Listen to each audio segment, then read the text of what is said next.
tardes. Estamos en presencia del panel Conservación y Buenas Prácticas en el Sector Forestal. Me toca ser moderador de este bloque forestal en carácter de ser miembro de la Comisión Forestal desde hace mucho tiempo, desde el CEPIA, prácticamente desde su formación. Conozco de hace mucho tiempo a todos los expositores en este panel. Son tres expositores de una enorme experiencia y un gran nivel. Yo soy Carlos Insúa, soy ingeniero forestal, primeramente. Tengo muchos años de desarrollo de actividad en la docencia, más de 40 años, y además consultor privado y miembro de la comisión directiva hasta hace muy poco tiempo del Consejo Profesional y por siempre miembro de la Comisión Forestal. En primer lugar va a hablar el ingeniero agrónomo Daniel Maradei. Daniel es ingeniero agrónomo de la Facultad de Agronomía de Buenos Aires, de la Universidad Nacional de Buenos Aires. Tiene posgrados con el profesor Sobel en North Carolina, gerente de varias empresas celulósicas, celulósico-papeleras, tales como Celulosa Argentina, Tapebicuá, Mazú, Homera, entre otras. Fue el organizador del CIEF, el Centro de Investigaciones y Experiencias Forestales. Algunos de los asistentes acá dan plena fe desde sus inicios. Fue un gran promotor del sector forestal argentino en el exterior. Fue el introductor de materiales genéticos de Eucalyptus duni y Pinus taeda, Pinus taeda de Marion. Y recientemente fue exdirector de Desarrollo Forestal Industrial en la Secretaría de Agricultura de la Nación. Daría para hablar mucho más de Daniel, pero los tiempos apremian.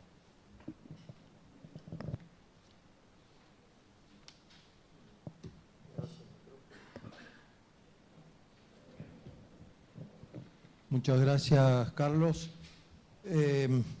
Yo tengo que hablar de algunas cosas no demasiado agradables por el estancamiento que tiene el sector foresto industrial de la Argentina.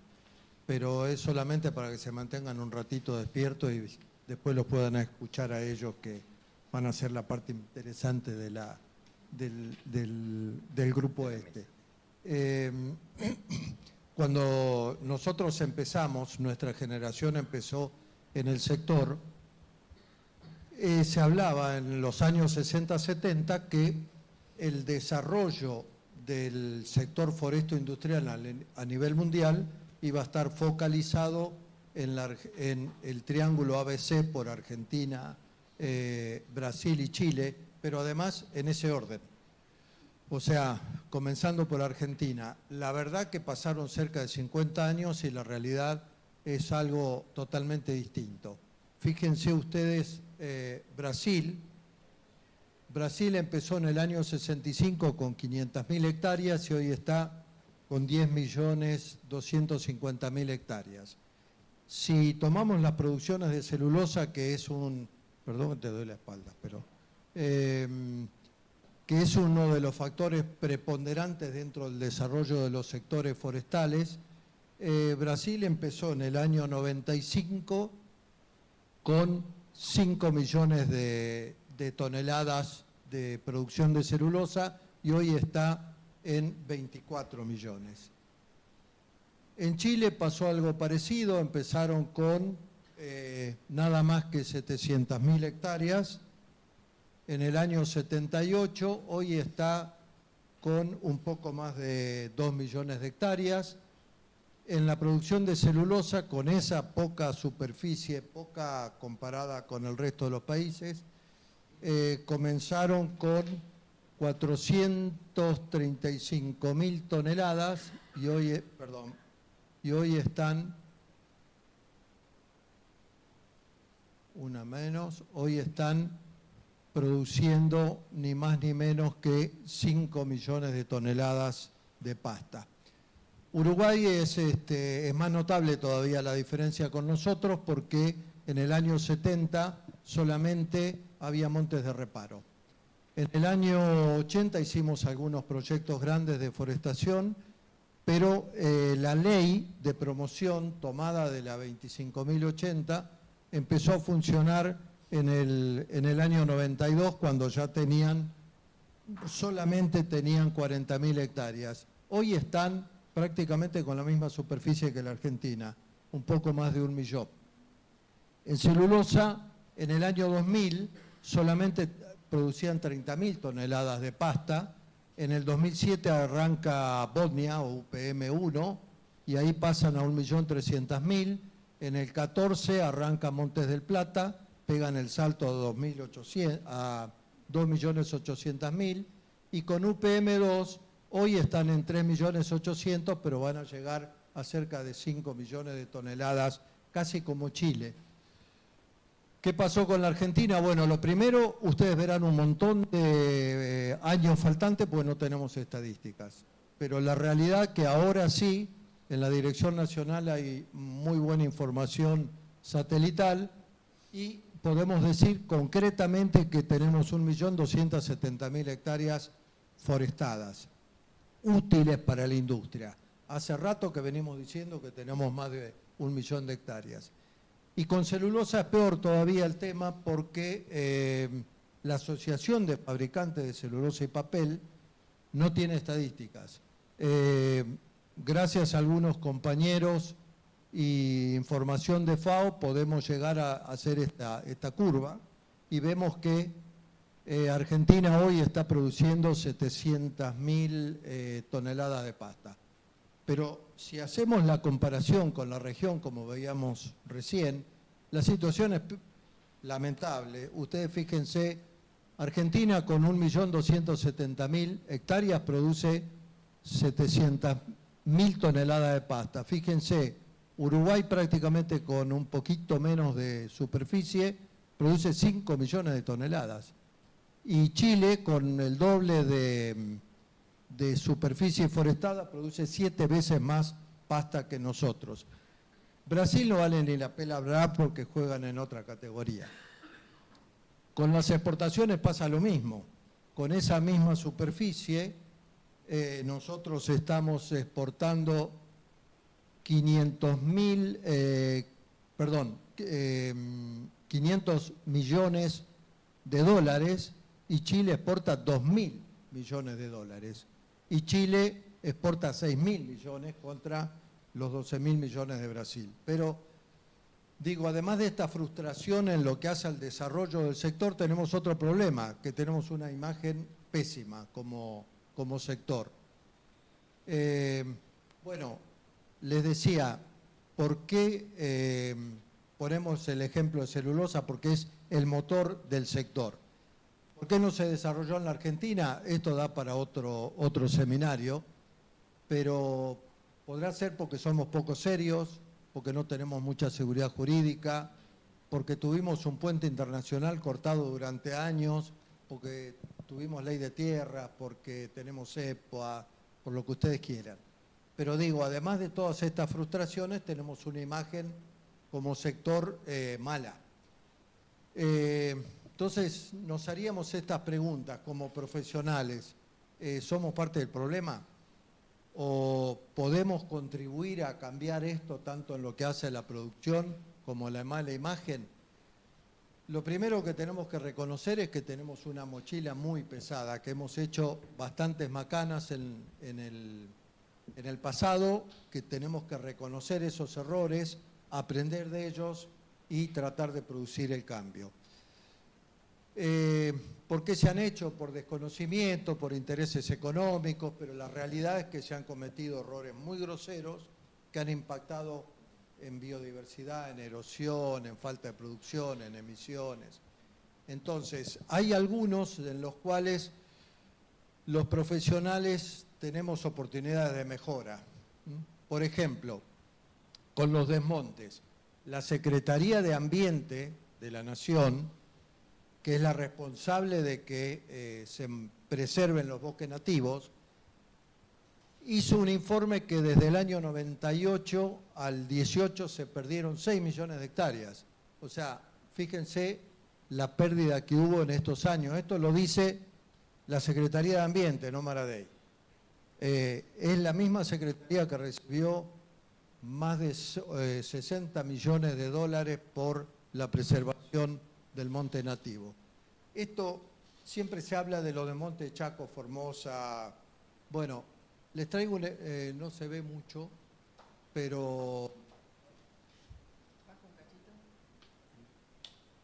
fíjense, gracias, esto es las Yungas, esto Salta, acá está el límite con Jujuy, así estaba en el año 2000, fíjense en el 2019. Los de monte continúan, esto es una realidad. La 26331 es una ley muy interesante que lo que pretendía era darle un aporte económico a los propietarios de bosques nativos para pagarle los servicios ecosistémicos de estos bosques con el requisito de que los preserven. Si hay alguno que puede mostrarme un plan, yo le pediría que cuando terminemos me lo muestre porque yo no conozco. Con los planes de promoción de las forestaciones se han cometido una serie de infracciones que yo les diría que si estuvieran forestadas todas las superficies que se declararon por desgravación impositiva, la realidad del país sería muy distinta. Con los recursos lo que tenemos que tener claro como profesionales es que a la generación siguiente le tenemos que devolver un sistema igual o mejor el que hemos recibido. Y no creo que estemos haciendo mucho por recuperar los nutrientes que estamos extrayendo con cada cultivo. Con la potenciación de los rendimientos se ha trabajado muchísimo, principalmente en INTA y en varias empresas privadas como Fiplasto, Celulosa Argentina y ahora las dos empresas chilenas, Arauco y CMPC, básicamente en la parte de genética y en manejo de las plantaciones. Ahora, esto lo están aprovechando, lo están utilizando las grandes empresas. No está generalizado a nivel país. Y lo que tenemos que tomar conciencia como profesionales es que la forestación es un cultivo. Hoy en otras sesiones estuvimos comentando si los desmontes se consideraban para las exportaciones a Europa, si las plantaciones cuando se cortan también son desmontes. Estamos lejos de eso. Tenemos que hablar de manejar a las plantaciones como un cultivo, aplicando la tecnología existente, genética, estudio de suelo, nutrición, control de malezas, etc. Cuando nosotros empezamos a trabajar en esto, hacíamos 3 o 4 pasadas de implementos en el 100% de la superficie. Hoy con un taipero, con una púa atrás, podemos hacer una sola operación en el 25% de la superficie. Ustedes fíjense, para tener el suelo así teníamos altos costos, una gran cantidad de consumo de combustible, mayores emisiones, una gran superficie para controlar las malezas y mayor pérdida de humedad. Y la verdad que con esto tenemos un montón de ventajas, mucho menores costos, menores pérdidas de biodiversidad, menores tiempos de preparación y la realidad es que el tener una cobertura verde, además de la mayor acumulación de carbono en el suelo, nos permite no tener competencia con la línea de plantación si la tenemos limpia. Y eso, a su vez, nos permite tener un ingreso adicional haciendo rollos, cosechando esas pasturas y bueno, y tener un ingreso desde el comienzo del ciclo y no esperar a los raleos. Con las certificaciones estamos bastante bien.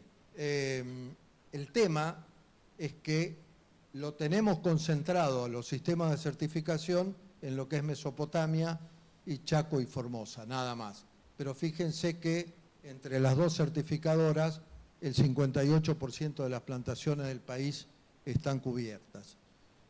Con la difusión de buenas prácticas tenemos otra oportunidad de mejora grande. Lo que les comentaba, hoy se preguntaba el tema de los desmontes. Tenemos que hacer tomar conciencia a la comunidad que cuando nosotros cortamos una plantación estamos cosechando un cultivo que podría ser de zanahoria o de soja, lo que sea, no estamos haciendo desmontes. Y el otro tema es que ustedes habrán visto muchas veces que aparecen en las comunicaciones: no imprima, no use papel porque hay que cortar árboles. Eso es absolutamente falso. Eso es cierto en el hemisferio norte, que siguen utilizando montes nativos para hacer pasta y papel. En la Argentina nosotros estamos usando el 41% de materia prima proveniente de bosques implantados. El 55% es de papel reciclado y un 3,5% de bagazo de caña. Lo que tenemos que tener claro es que en el 100% de estas debilidades que mostramos intervenimos los profesionales, con nuestra presencia, con nuestra firma, con nuestro aval. Entonces, lo que sugerimos es que haya una capacitación permanente, que no dejemos de estudiar. Lo de la facultad es el puntapié inicial de nuestra formación, pero si no seguimos capacitándonos, vamos a seguir como estamos ahora. El partido dura 90 minutos, no alcanza con el puntapié inicial. Y esto, con las disculpas que correspondan, tenemos que hacer trabajos honestos. El firmar un plan que no se cumple o el negarse a hacer un informe de impacto ambiental y reemplazarlo por crucecitas de una planilla, o no aceptar de tener que hacer una inspección por lo menos por año a las plantaciones de las cuales somos responsables, es un trabajo deshonesto. Tenemos que aplicar las mejores técnicas disponibles que existen, que están publicadas y que son muy conocidas, de vuelta en la Mesopotamia, en el Delta, pero no más allá de ahí. Tenemos que tratar a la forestación como un cultivo y tenemos que difundir nuestras buenas acciones, el impacto positivo que tiene una forestación sobre el medio ambiente. Y además no es tan difícil hacer las cosas bien. O sea, preservar áreas con pasturas naturales no nos cuesta nada dentro de una forestación. Hacer corredores faunísticos que conecten a la fauna con fuentes de agua no tiene costo extra.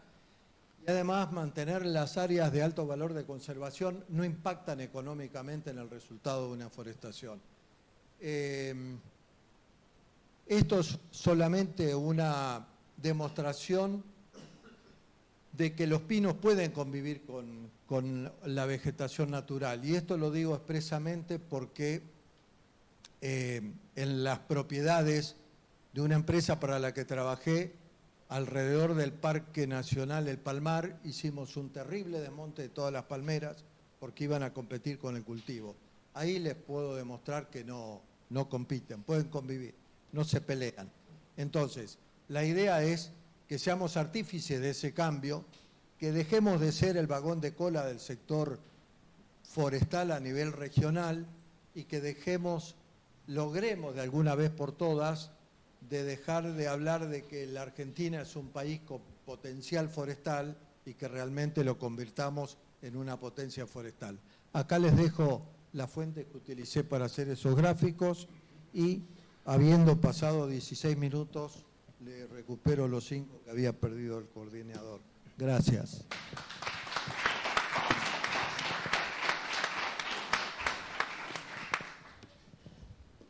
Bueno, continuando con esta presentación del bloque forestal que se está desarrollando en la sala Constantini 1, y luego de esta muy interesante charla sobre la responsabilidad de los profesionales en la imagen del sector, creo que quedó muy claro lo expresado por el ingeniero Maradei. A continuación vamos a escuchar la presentación que va a hacer el ingeniero Luis Yollar, sobre bases para la gestión política, ambiental e institucional de los bosques nativos. Luis Ollar es ingeniero forestal, egresado de la Universidad Nacional de La Plata, doctorado en la Universidad Politécnica de Madrid, técnico e investigador de la Administración de Parques Nacionales. Hoy es el Día de Parques Nacionales, además. Y profesor de la Universidad Nacional del Comahue. Entre sus cargos desarrollados fue jefe del Departamento Forestal de la Patagonia de la Administración de Parques Nacionales, director de Bosques de la Nación y director de la sede San Martín de los Andes de la Universidad del Comahue. Tiene experiencia en inventarios y manejo de plantaciones y bosques nativos. Es consultor nacional e internacional. Y además somos muy antiguos conocidos. Tu presentación. Gracias. Bueno, muchas gracias. Gracias por estar. Un agradecimiento al Consejo por invitarme a exponer, en particular a la Comisión Forestal y a los presentes acá, a Claudio y a Carlos, que estaban en la gestión cuando me hicieron la invitación. Después, los mejores augurios para este primer congreso bioagroindustrial. También un saludo a mis compañeros de Parque Nacional, autoridades de la Administración de Parques Nacionales, porque como dijo Carlos, hoy es el Día de los Parques Nacionales. Y bueno, mi presentación va a tener que ver también con lo que expuso y la problemática que expuso Daniel, aunque yo no me ocupo, nunca me he ocupado del sector foresto industrial directamente, sino que en bosques nativos.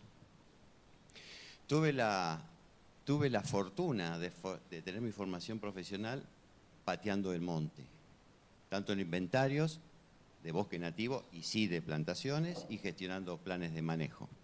Puedo decir que en casi 20 años de gestión de los aprovechamientos forestales no hemos perdido ni un rollizo. Y eso para la zona de montaña en general, que lo tienen, lo van a entender. Los que trabajan en zona de montaña van a entender. Eso es merced a un gran equipo de trabajo, unos guardaparques excepcionales y una vocación política de parques. Y al proceso se le dieron tuvieron dos virtudes por muchas décadas, aún hoy la tienen, que es la trazabilidad de la producción, por un lado, y después un estricto control de todas las etapas de trabajo. Eso lo que nos daba entonces es poder desarrollar la sostenibilidad de estas herramientas de predicción de la producción, y nosotros trabajamos a menos del 10% con planes de gestión sucesivos, de 5 a 10 años sucesivos. Este año nosotros estamos ejecutando una unidad de corta, que es la número 20, que empezó en 1995. Bueno, esto lo digo en parte porque con el peso de los años de uno y la experiencia acumulada, ya empieza a ver el entorno laboral de otra manera, la organización en la cual trabaja de otra manera. Y empieza a medir, con los años, muy en el esfuerzo de una acción, en realidad las posibilidades de éxito que uno va a tener y los impactos positivos. Entonces ahí empecé a preocuparme por las organizaciones, particularmente las organizaciones que yo me vinculaba directo o indirectamente, y me encantó trabajar sobre organizaciones públicas. Entonces llevo más de 15 años de lo que sería una experiencia o investigación personal, no formal, cualitativa. Y hoy lo que les quiero exponer, casi va a parecer una clase de instrucción cívica, les quiero decir, me sentiría más cómodo hablando de civicultura, pero he elegido para este congreso y también con la vinculación de los profesionales. Entonces les voy a hablar de mi experiencia, de conceptos adoptados y adaptados y de opiniones por las cuales también puede disentir. Y entonces, a mí lo que siempre me gustó era empecé a mirar las organizaciones, su estructura, su cultura, su toma de decisiones, la circulación de la información, los liderazgos y en función de eso, qué calidad de desempeño tenía. Y todo esto era por una inquietud. Ya cuando uno va ganando la madurez, así como Daniel lo planteó. Perdón. Ah, no tengo la presentación. Bueno, ahí estamos. Tendría que practicar antes. Bueno, ¿por qué en Argentina las cosas no pasan? ¿Por qué con las terribles capacidades profesionales que tenemos, las cosas no pasan? Entonces les voy a contar hace unos años entré en la dirección de bosques. Cuando entré a la dirección de bosques, pensé que accedía al arcón de la riqueza forestal con 10 años de la ley de bosques, que es así, todos escucharon, la ley de bosques. Por supuesto no encontré lo que esperaba, pero sí encontré equipos muy calificados dentro de la dirección y unas iniciativas maravillosas. Entonces, estaba en marcha el segundo Inventario Nacional de Bosque Nativo. Les quiero decir, el número de inventarios nacionales que tienen los países los usa FAO como estándar de los países, para calificar estándar de los países. Y en Latinoamérica creo que tenemos 2, a lo sumo 3 países que tienen 2 inventarios nacionales de sus bosques nativos. Después tenía un algoritmo nuevo para el sistema de alerta temprana. Tenemos el país que se rastrea cada 15, 16 días. Así se produce la alerta de deforestación. Después teníamos los proyectos integrales comunitarios. Maravilloso. Proyecto maravilloso. Y después había otros, como por ejemplo el sistema de verificación y control de productos forestales y otros más. Lo cierto, bueno. Pero ya entrar del otro lado del mostrador, yo era del interior, me di cuenta que las cosas se digitan en Buenos Aires. Y que Buenos Aires, uno cuando entra en un organismo público, es como una gran calecita que gira sobre sí mismo y en la cual la sortija se da discrecionalmente. Cuando me junté con la gente de planes, ahora hablando de ley de bosques, para los que no son forestales, cuando me junté con la ley de bosques, le dije, mire, tengo una propuesta para hacerles. Vamos a seleccionar un caso por provincia que tenga 5 años de ejecución ininterrumpida. Y me dicen, no, Luis. Le digo, bueno, no. Entonces uno por región forestal, que podamos tomar de ejemplo 5 años, de ejemplo y que podamos potenciar y replicar en el territorio. Me dice, no, Luis, los planes son anuales y están en las provincias que son los que las aprueban. Entonces, la reflexión es, llevamos 10 años de la sanción de la ley de bosques y todavía no teníamos un modelo territorial de producción sostenible. No teníamos. Pero a eso, de todo este análisis, también me llamó la atención otra cosa, dado que yo estaba en una región donde sí teníamos planes con muchos años de seguimiento. Y que era un total desinterés por aquellos casos en el país, en general digo, donde tenían virtudes, particularidades de ejemplaridad.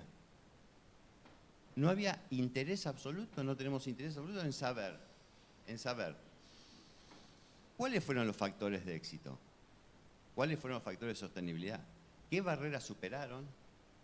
Y en todo esto les quiero decir lo importante, con la participación del Estado.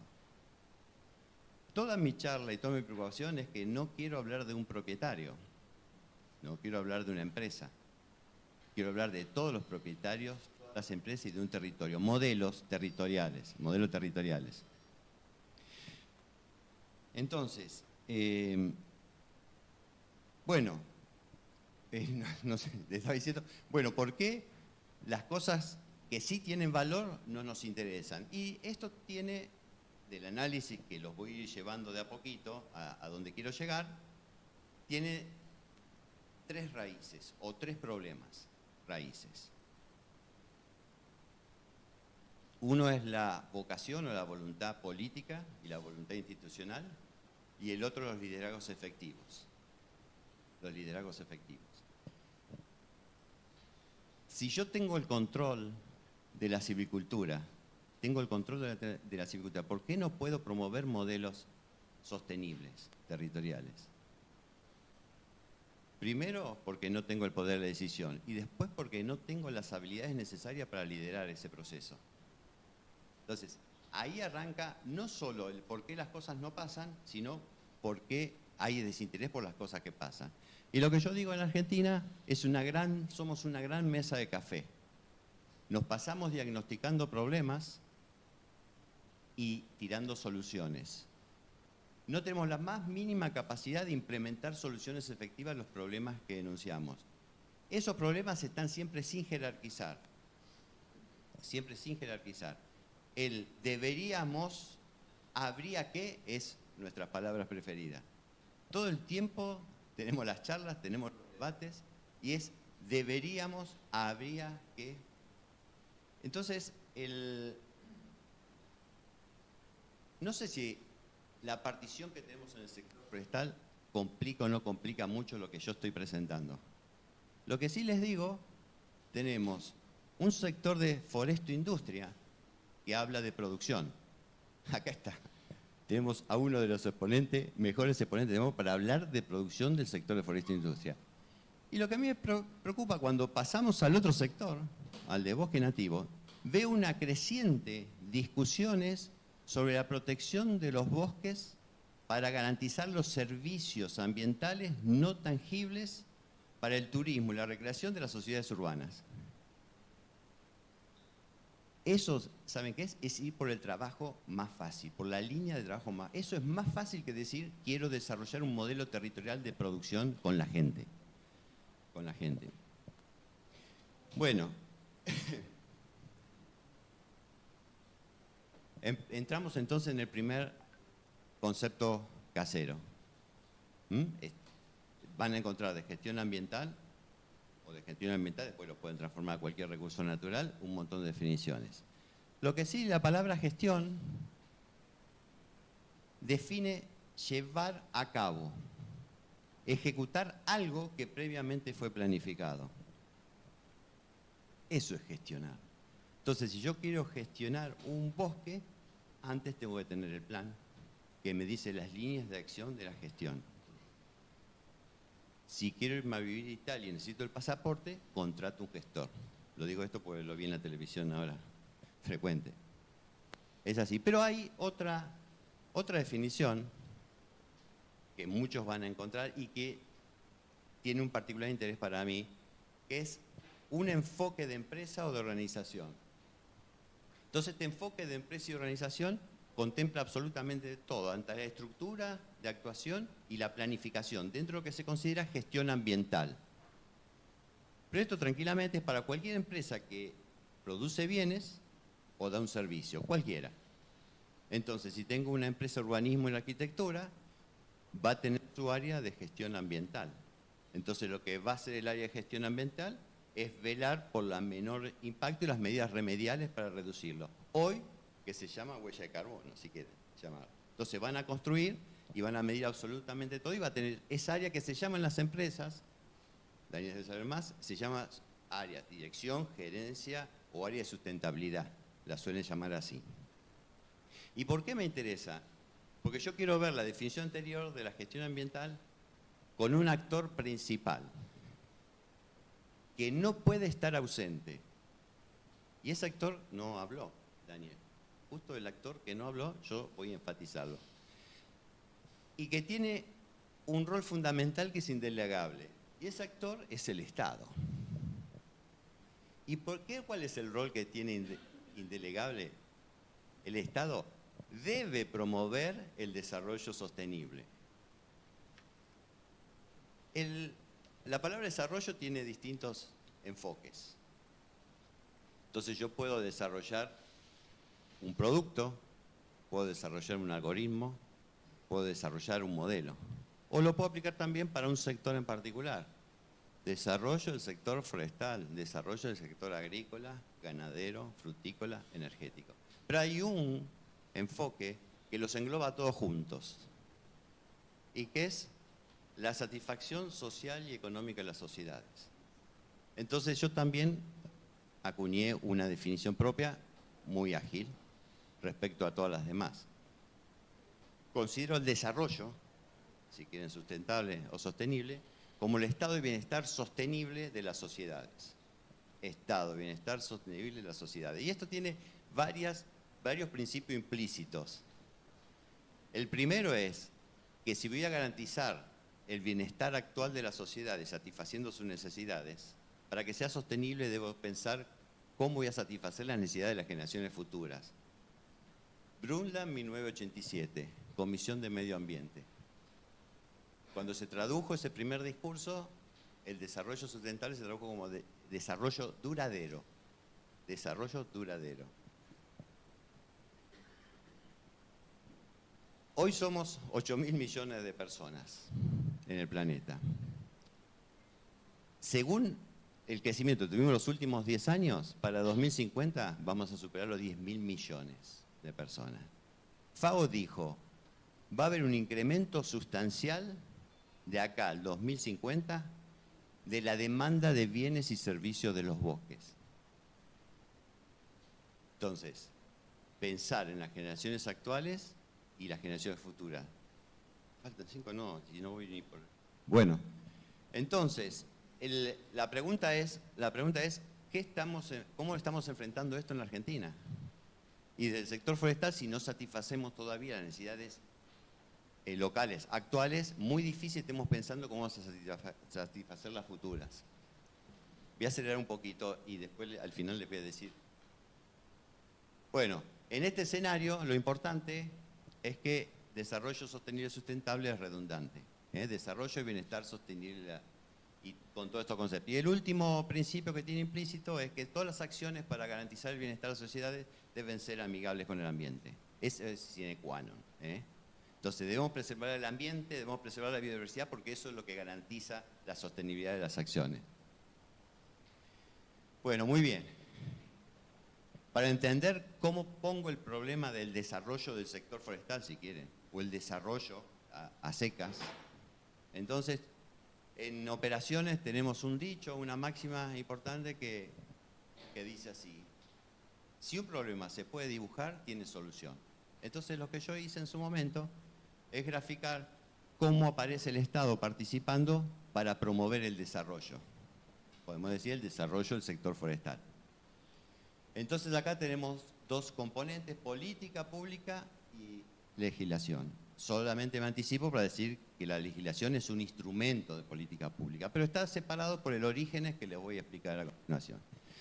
La política pública, voy a acelerar, primer componente es voluntad política, es vocación política. Y después, disponer de un plan estratégico, un plan rector, un plan maestro, un master plan, como les gusta decir a todos. Eso va a tener un diagnóstico, objetivos y metas a futuro. Esto es fundamental, las metas cuantifican los objetivos y las metas me permiten hacer el seguimiento anual que debe tener todo plan estratégico. Después tienen los instrumentos. Tenemos las leyes y tenemos qué organismo va a ejecutar este plan estratégico. Está ahí. Después, bueno, los recursos, todos los actores que participan en ese territorio o en ese país, en este caso, bueno. Entonces, la política pública es atribución del Ejecutivo. La legislación del Congreso. ¿Y por qué se llama Ejecutivo? Justamente porque tiene jurisdicción. Es el que diseña las acciones que se van a llevar en el territorio con la gente. ¿Y cómo lo hace? A través de instituciones. Y estas instituciones son las responsables de tomar las leyes y transformarlos en normativas. Primero reglamentar la ley, después transformarla en normativa, procedimientos, y con eso armar un plan de acción en la cual promueve el desarrollo en el territorio. Así es. Muy elemental esto para todos ustedes, pero a lo que voy es lo siguiente. Tenemos tres elementos principales acá. Bueno, primero, promover el desarrollo. Tenemos el instrumento, que ya dijimos, las leyes. Tenemos el músico, que son las instituciones. Y tenemos la partitura, que es la política pública. Entonces, con estos tres componentes, yo toco una música que promueve el bienestar de la gente. Entonces, muy bien. ¿Qué preserva la música? Bueno, los instrumentos, o sea, las leyes, y los músicos pueden cambiar, pero la partitura preserva la música. Es la partitura.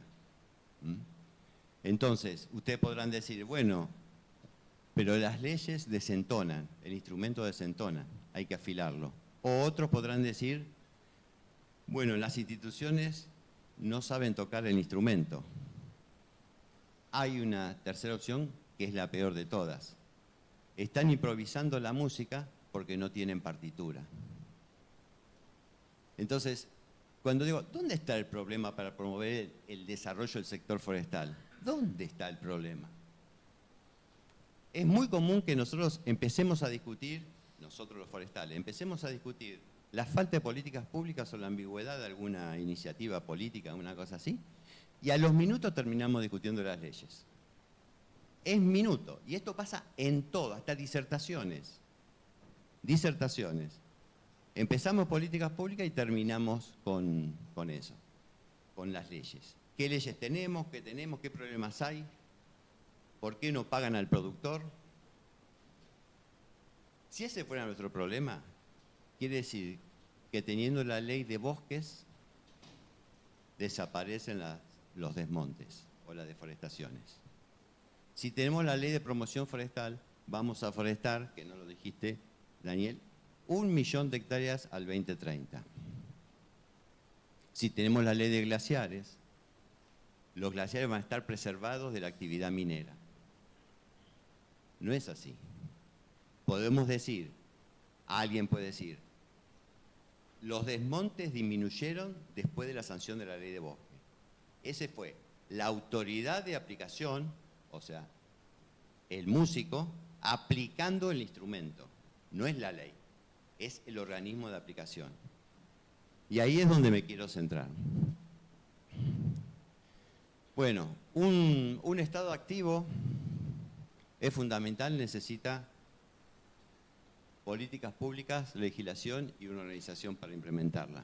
El Estado activo significa que tengo un plan estratégico. ¿El plan estratégico garantiza la sostenibilidad? No. Si no hay vocación política, que es fundamental, el plan estratégico va a una biblioteca. ¿Puede haber una política pública sin plan estratégico?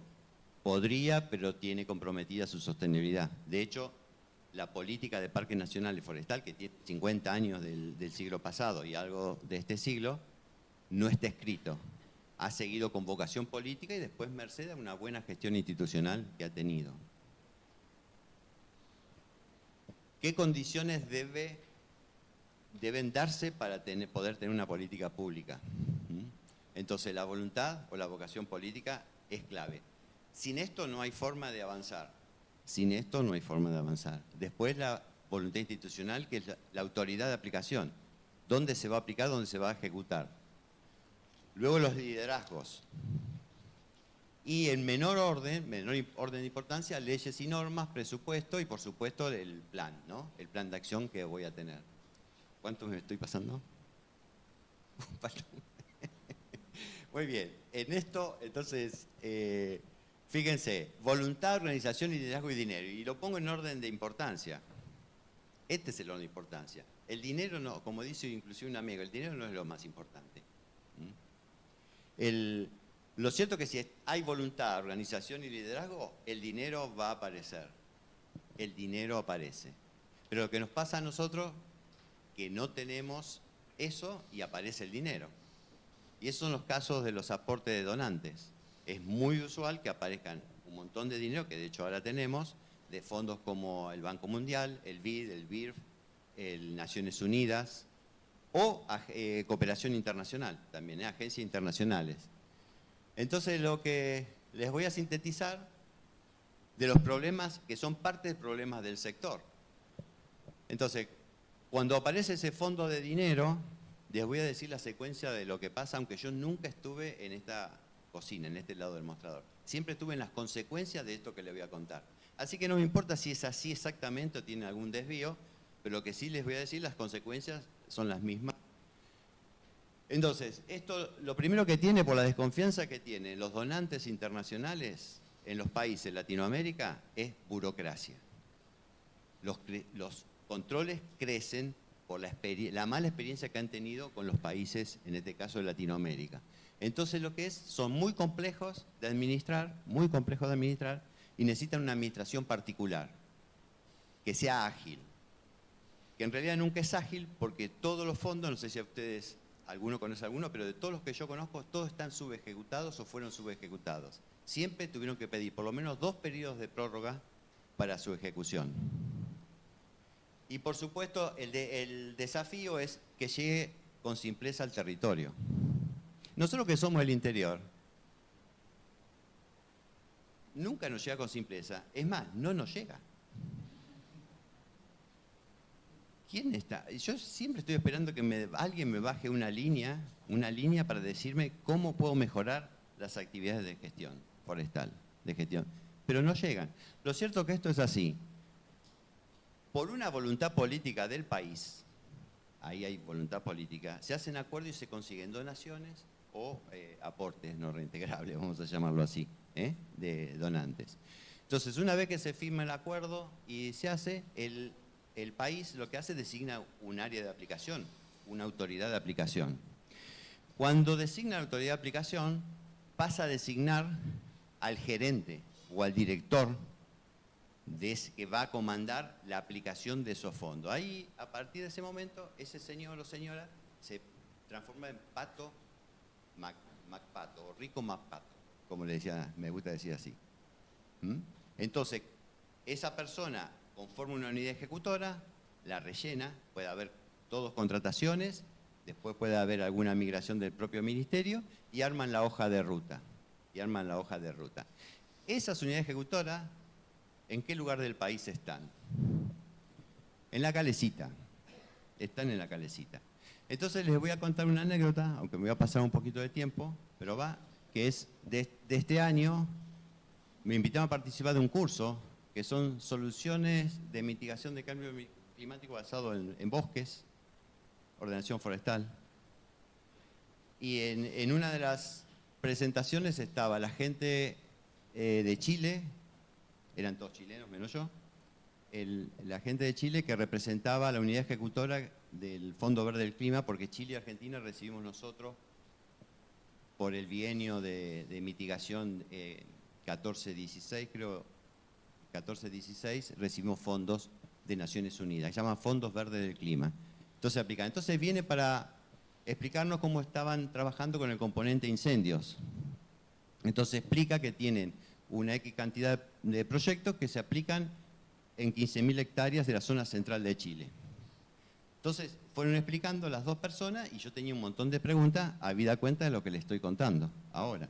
Entonces ni bien termina de exponer las dos personas, pido la palabra y fui el primero. Entonces les dije, la primera pregunta, ¿ustedes son de CONAF o son contratados por la consultora? Dice, somos contratados por la consultora. Dice, los proyectos que seleccionaron y las regiones, ¿cómo se seleccionó? Dice, bueno, lo hicimos con el equipo que tenemos en la consultora. Dice, hicimos talleres participativos y consultas. Y con eso entonces dimos prioridad a los proyectos que se están aplicando. ¿Cómo seleccionan los proyectos? Bueno, se presentan los propietarios y postulan. Entonces elijo, uno acá, uno allá, uno así. Y le digo, ¿y en ese equipo trabajan los técnicos de CONAF?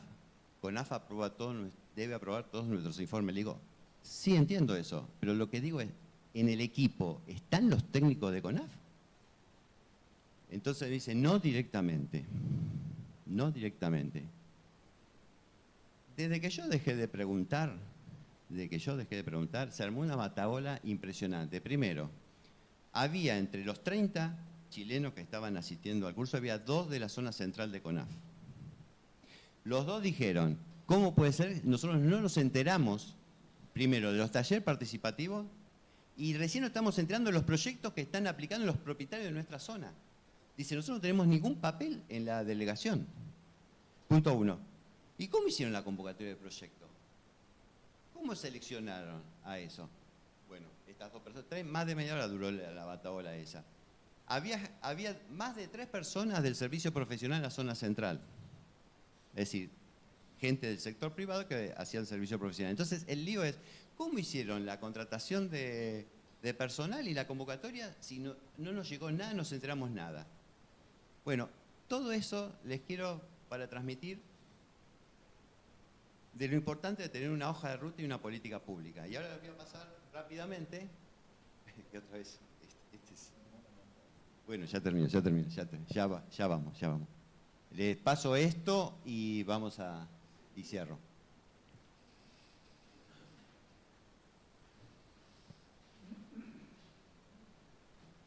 Bueno, quería hacer una.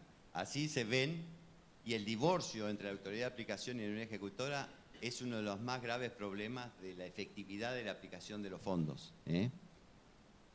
Bueno, primero, no tiene sentido aplicar fondos internacionales ajeno a la autoridad de aplicación. No puede haber dos unidades en esa unidad de aplicación totalmente independientes y con decisiones diferentes. Lo que quiero decir, a veces el gerente de la unidad ejecutora lo pone el ministro o más arriba. Mientras que la autoridad de aplicación puede ser por ahí un subsecretario, un director nacional, así. Entonces las jerarquías también se trastocan. La unidad ejecutora debe centralizarse porque los proyectos van al interior. Debe, sí o sí, tener, por la complejidad de manejar la administración de los fondos externos, debe haber gente que decodifique en el interior y trabaje con aquellos que van a acceder a algún proyecto. Hay que buscar el impacto a nivel regional y no local. Si hacemos convocatoria de proyecto y aquel que tiene interés y se enteró de que hay una convocatoria a financiar proyectos, por ejemplo, de protección de incendio, en este caso la componente incendio de los chilenos, digo, no puede ser así, tiene que ser direccionado y para eso tiene que no solo tenemos que tener un plan estratégico, sino direccionar cómo potenciamos el impacto regional de la aplicación de los fondos. La comunicación interna y externa son fundamental, ya les dije, no hay comunicación efectiva. Y los mecanismos, por eso digo, la descentralización es para simplificar los mecanismos en el territorio que son donde se ejecutan los proyectos. Y finalmente, lo que pasa usualmente con esto, que estos periodos tienen un fondo para gastar en un periodo. Un fondo para gastar. Una vez que terminó de gastarse los fondos en ese periodo con las pruebas que extingue el proyecto. Y la unidad ejecutora sigue pobre, siguiendo con sus líneas de trabajo y lo que sea. Bueno,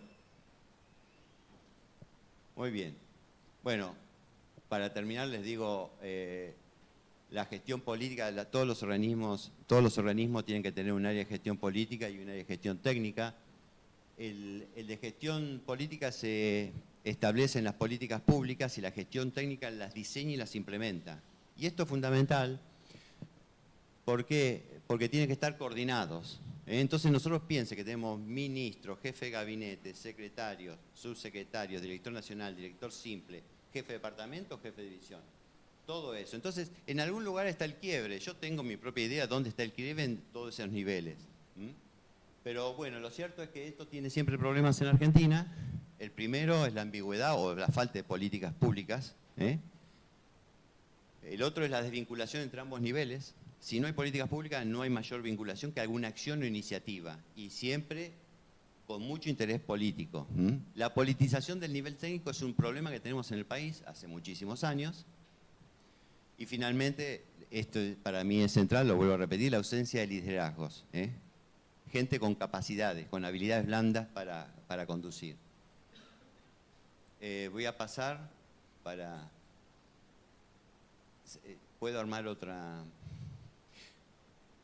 Para casos más largos, te digo, tenía 2 ejemplos concretos en las que yo viví, uno de carita mala, uno carita que los paso de largo, y simplemente les digo que sigo siendo muy optimista.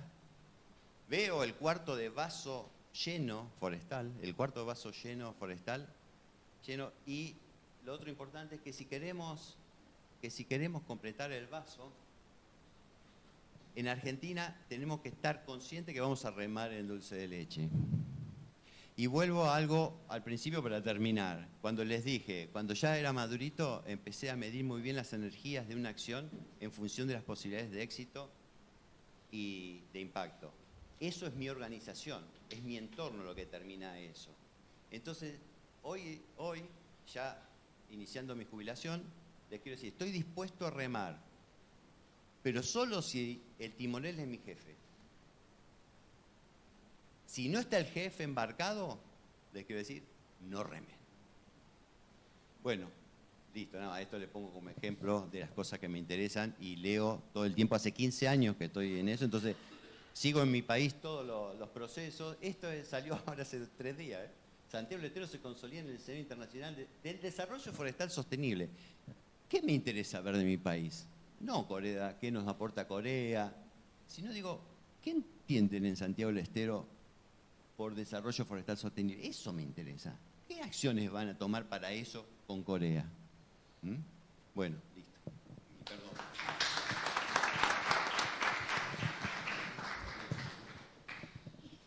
Bueno, gracias Luis.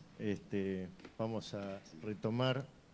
Nos van a echar de la sala tal vez, pero esperemos. Continuando con estas exposiciones en la sala Constantini 1, el ingeniero Juan García Conde nos va a comentar sobre el desafío de los incendios forestales. Juan García Conde es ingeniero agrónomo, egresado de la Universidad de Buenos Aires, es asesor profesional independiente en las áreas de producción, incendios y plagas forestales y prácticas de conservación y restauración de la biodiversidad.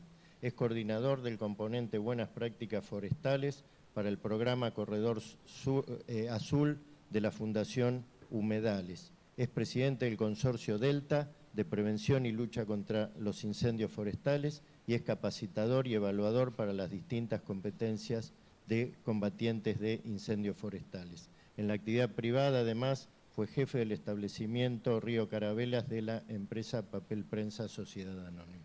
Un gusto y adelante. Bueno, vamos a tratar de recuperar el tiempo. ¿Cómo es esto? Primero, ¿por qué llamamos incendios forestales en un país que en realidad el principal problema que tenemos no son los incendios forestales, sino los de pastizales y arbustales? Entonces, vamos a empezar a decodificar todo esto. Esto es lo que recibimos a cotidiano cuando hablamos de incendio en cualquiera de los medios y multipliquen en los medios gráficos y demás. La sociedad le pide a no sabemos quién paren de quemar. Cuando tenemos un incendio, la primera percepción social es de destrucción. No queda nada, tierra arrasada.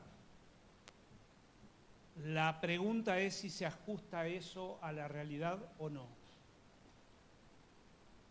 Por supuesto, los incendios tienen impactos, esos impactos son los que pueden ver ahí, destrucción de bienes económicos, riesgo directo de las vidas humanas, consumo de vegetación, mucha de esa vegetación es forraje, muerte o forzado de traslado de fauna, riesgo para el suelo, erosión, desmejora de la calidad del aire cada vez más, y por supuesto, cuestiones de cambio climático, liberación de grandes cantidades de dióxido de carbono a la atmósfera. En consecuencia, los incendios son un problema para esta sociedad. ¿Cómo responde la sociedad? Respuesta lógica, el problema es el fuego.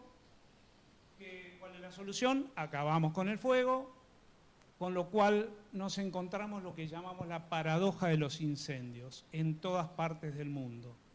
Resulta que con cuanto más eficientes somos en apagar los incendios, los que nos escapan toman magnitudes de impactos y de incapacidad de extinción.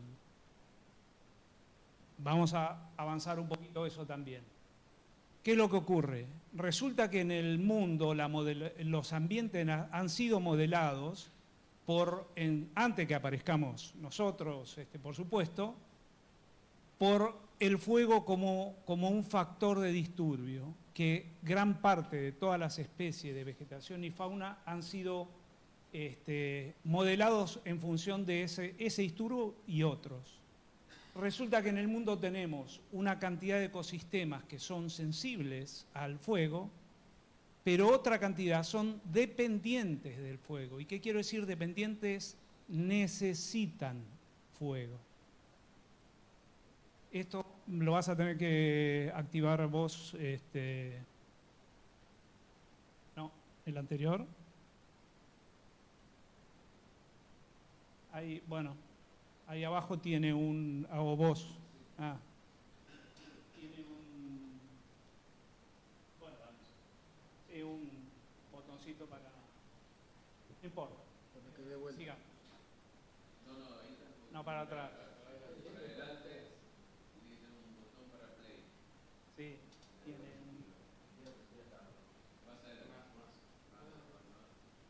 ahí, parate. Si vos te parate con el mouse arriba de eso, vos podés eso. Ahí está, bueno. no es más que mirar los incendios a lo largo del mundo, ¿no? Allá ven, van pasando. Estos son incendios en el mundo.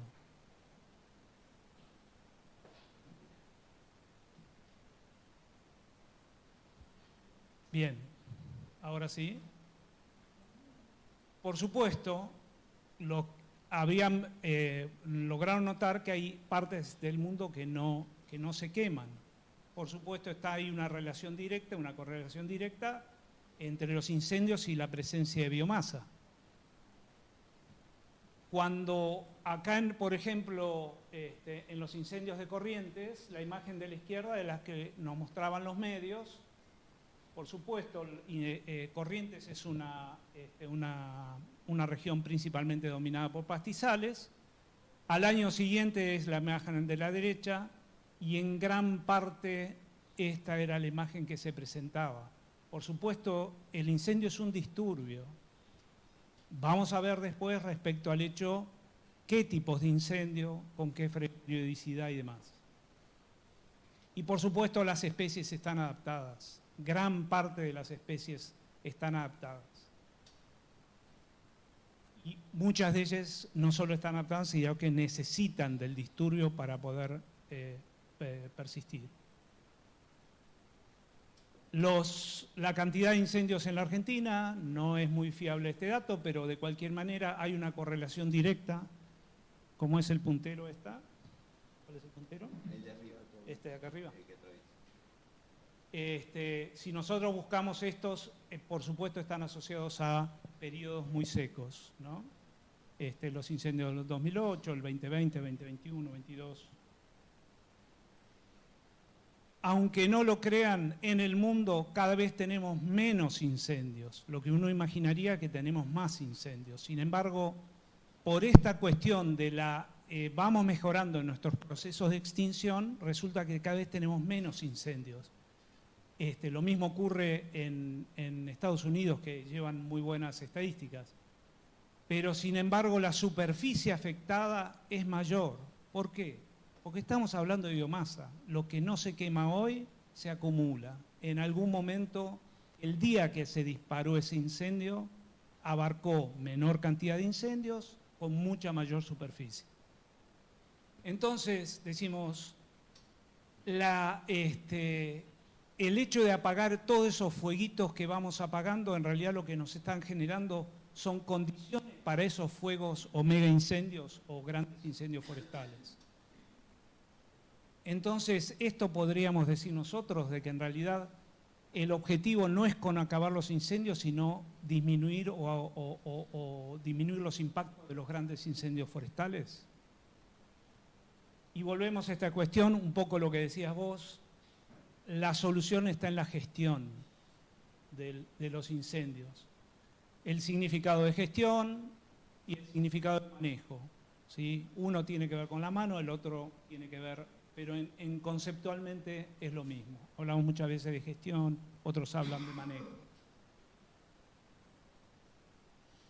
Esta cuestión respecto al hecho de que somos los hombres responsables de gran parte de la modificación de esos disturbios que eran naturales, ¿sí? Teníamos disturbios que eran naturales y los hemos muchas veces modificado.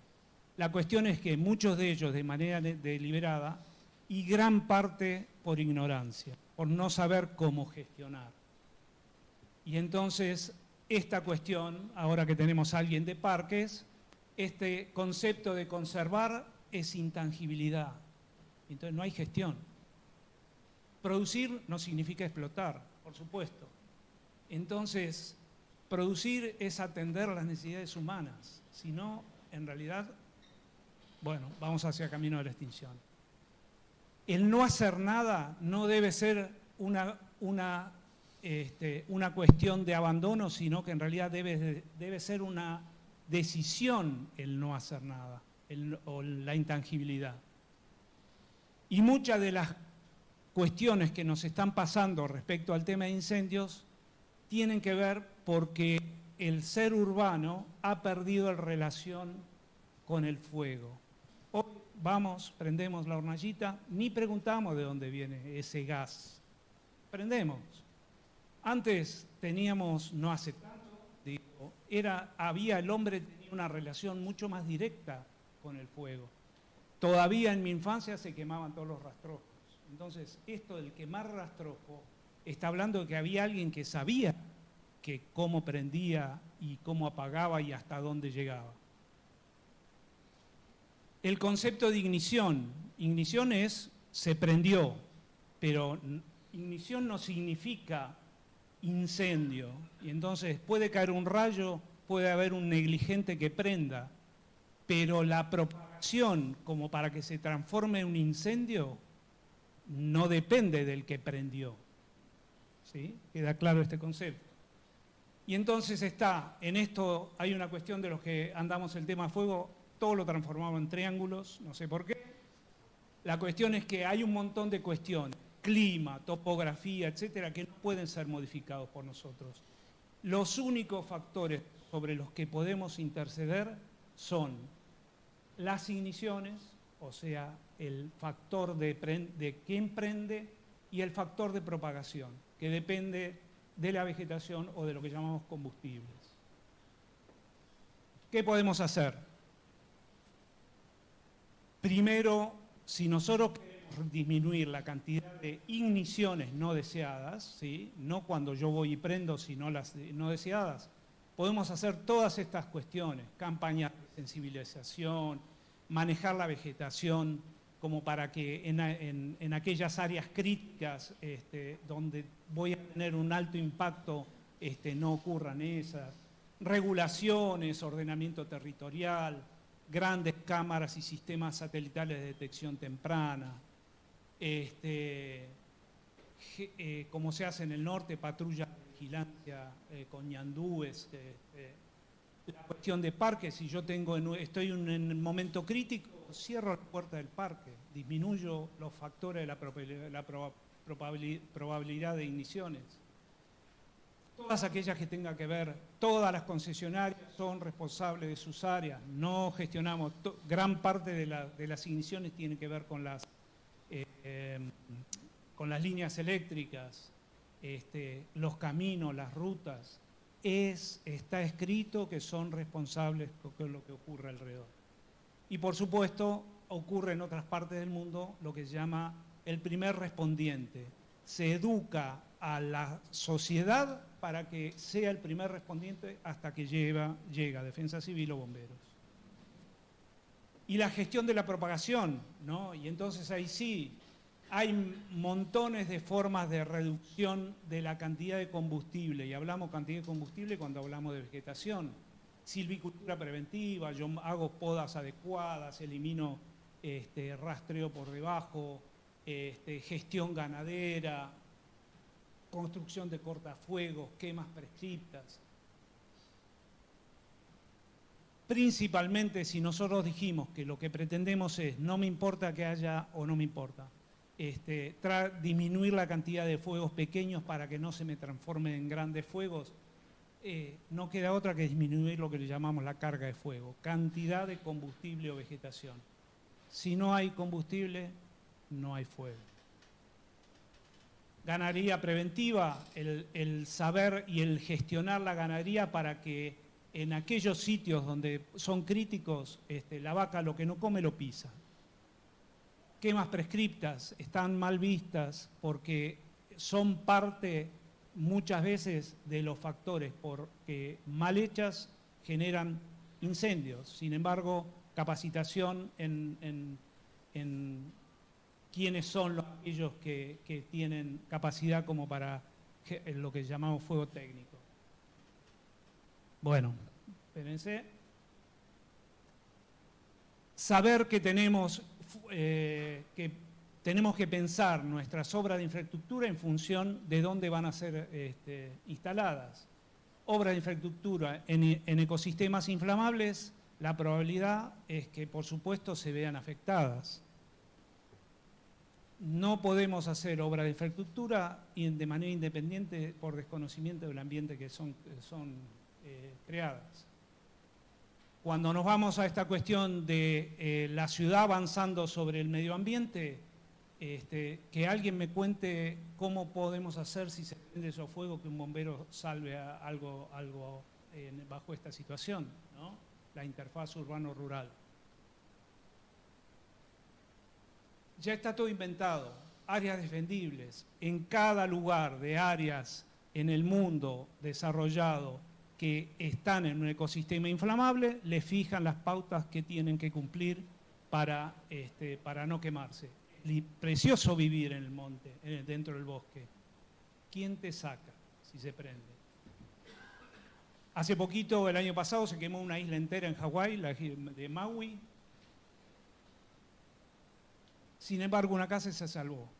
Y vos decís, ¿cómo hizo esa casa para salvarse? Cumpliendo con la normativa que le decían respecto a su área defendible. Tenemos que recuperar los saberes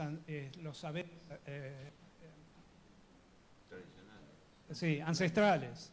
Cada vez más en Australia, en distintos, vuelven a decir, mirá, hasta ahora nosotros lo hicimos mal. ¿Cómo era que lo hacías vos antes? ¿Y por qué? No te lo sabrán explicar o no tendrá el conocimiento para darle una base científica, pero que sabían que acá se prendía y se acababa ya, dalo por hecho. Y por supuesto, volvemos a esta cuestión central respecto a si el humo no llega a Buenos Aires o a Rosario, no es un problema. Y muchas de las veces el humo es una cuestión vial más que una cuestión de gestión vial, más que del humo de por sí. Hay que arrancar con los más pequeños, hay que trabajar sobre las comunidades, ¿no? ¿Y por qué? ¿Y qué es lo que hacen en los campos? Esto es en Corrientes. Finalmente, a lo largo de lo que escuché, no podemos no hablar de cambio climático. Todos los indicadores, nos seguimos rompiendo récords de todos los factores. Ya no hay manera de, ya quedan pocos que dicen de que no es un factor, los impactos tienen que ver con las actividades humanas. Muchas de esas cuestiones que yo decía que tenían que ver con los ecosistemas, gran parte de esto tiene que ver, al menos en el caso de Sudamérica, tiene que ver con el corrimiento de la frontera agrícola o agropecuaria. También lo dijeron ustedes. Y desgraciadamente el cambio climático no es un factor que desencadena esto, pero deseca el aire, deseca los combustibles, eleva la temperatura del aire, eleva la temperatura de los combustibles, con lo cual desgraciadamente vamos a tener cada vez más grandes incendios forestales. Menor cantidad de incendios, cada vez más grandes, pocos. Y por supuesto, no hay vuelta, no podemos esconder la mano respecto al hecho que existe una relación directa entre el consumo y los grandes incendios forestales. ¿Qué es lo que nos está pasando? Se está corriendo, por supuesto, el clima, y entonces donde antes teníamos determinado tipo de ecosistema, hoy ese ecosistema está estresado, va a tener que necesariamente, si no se adapta ellos, nos vamos a tener que adaptar nosotros, no queda otra. Gracias.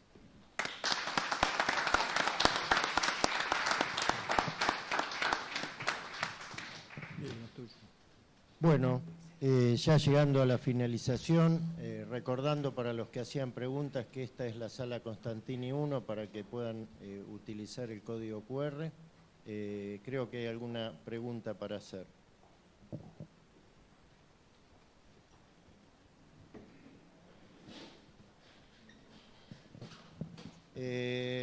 Sí, esto está dirigido a Jorge Gilbert, hace una pregunta.